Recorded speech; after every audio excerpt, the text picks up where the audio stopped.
পরনে মালয়েশিয়ার জার্সি, তবে জন্মসূত্রে তিনি বাংলাদেশি।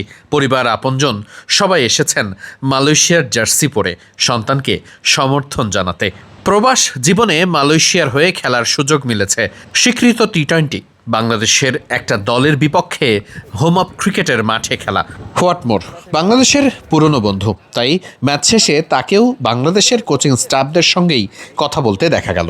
প্র্যাকটিস করে আমরা ওই অস্ট্রেলিয়ার কন্ডিশন কীভাবে কেমন হবে ওইসব করে আমরা প্র্যাকটিস করছি। আর এতদিন প্র্যাকটিস করার পর একটা ম্যাচ খেলতে পারতেছি, দুটা ম্যাচ আর একটা খেলা আছে। তো এটা আসলে আমাদের জন্য অনেক উপকার হবে। ম্যাচ সিচুয়েশনটা কীভাবে কোন সিচুয়েশনে কী হবে না হবে, ম্যাচ সিচুয়েশন আমাদের অনেক উপকার হবে। তখন উইকেটটা দেখলাম বাইরে থেকে, আমাদের মনে হলো যে উইকেটটা কিছুটা স্লো ছিল, একটু থেমে থেমে আসছিল। আপনারা আসলে কেমন দেখলেন? না উইকেট আসলে স্লো ছিল না, দেখুন একটু স্কিড উইকেট ছিল।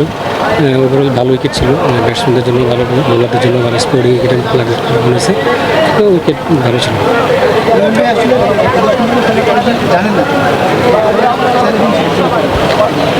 আসলে ওদের সম্পর্কে আমাদের আসলে তেমন কোনো আইডিয়া ছিল না। তো আমরা সবাই টার্গেট করছি যে আমাদের যার যার যে স্ট্রেংথ আছে ওই স্ট্রেংথে থাকার জন্য। তো আমরা ওইটাই চেষ্টা করছি, যার যার স্ট্রেংথে থাকার। তো আলহামদুলিল্লাহ হয়েছে।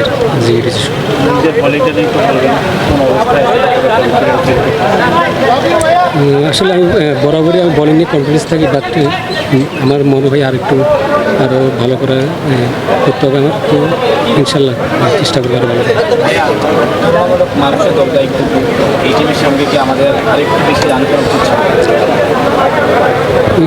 অবশ্যই, যেহেতু তুলনামূলক আমাদের থেকে একটু দুর্বল টিম, বাট টি-20 খেলা যেহেতু আমাদের ওদের সম্পর্কে আইডিয়া নেই, ফার্স্ট ম্যাচ। তো সবাই যার যার জায়গায় ভালো খেলার চেষ্টা করছে। হয়তো আর একটু উইকেট রান আর একটু বেশি হলে হয়তো ভালো হতো, বাট আমরা ইনশাল্লাহ নেক্সট ম্যাচ ওটা চেষ্টা করবো। রুবেল মাহমুদুল্লাহ রিয়াদ আপনাদের দলের সঙ্গে আছেন, ওনার থেকে আসলে কি বার্তা ছিল আপনাদের জন্য? না, উনি আসলে আমাদের অনেক সত্যি কথা বলতে ব্যাটসম্যানদেরকে অনেক হেল্প করতেছে, বোলারদেরকেও ভালো দিতেছে। ওনার বার্তা ছিল যাতে আমরা পজিটিভ খেলি, পজিটিভ ক্রিকেটটা খেলতে বলছে। কতটুকু প্ল্যান এক্সিকিউট করতে পারেন আপনার টিম হিসেবে?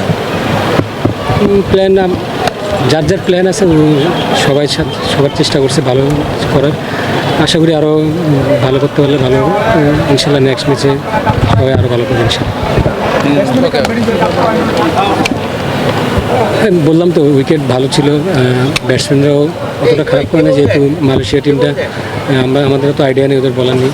তো যার যার ইয়েতে ছিল, আশা করি খারাপ হয় নাই, নেক্সটে আরও ভালো হয়েছে। মালয়েশিয়ার বিপক্ষে বাংলাদেশের ইমার্জিং দলের খেলা মানে পাইপলাইনের কোন ক্রিকেটারের কী অবস্থা সেটা যাচাই করে নেওয়ার একটা ভালো উপায়। সাব্বির রহমান থেকে শুরু করে অনেকেই নতুন করে সুযোগও পাচ্ছেন বটে।